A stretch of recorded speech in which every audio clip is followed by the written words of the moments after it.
మహబూబాబాద్ జిల్లా బయ్యారం పెద్ద చెరువులో చేపలు పట్టేందుకు జనం పోటీ పడ్డారు. ఆదివారం కావడంతో చేపల వేట కోసం చుట్టుపక్కల గ్రామాల నుంచి భారీగా తరలివచ్చారు జనం. వలలతో చెరువులో చేపలు పట్టేందుకు యువతీ యువకులు పోటీ పడుతున్నారు. కొందరు సరదాగా చేపలు పట్టి వాటిని బైకుల మీద తరలిస్తూ ఉండగా మరికొందరు చెరువుల్లో పట్టిన చేపలను అమ్ముకునేందుకు ఆరాటపడ్డారు. నీళ్లు నిండుగానే ఉండేది, కానీ ఈ సంవత్సరం ఎండిపోయింది. చెరువు పొడిక ఎక్కువ ఉండడం వల్ల అందుకనే వాళ్ళ చెరువుని లూటి చేయడం జరిగింది. అందుకని మేము పడ్డానికి వచ్చినాం.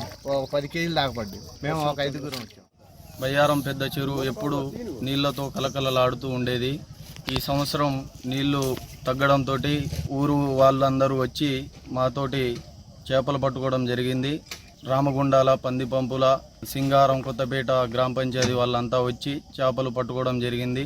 ఈరోజు ఆదివారం కావడంతో 2 కేజీలు 3 కేజీలు దొరకడం మాకు చాలా ఆనందంగా ఉన్నది.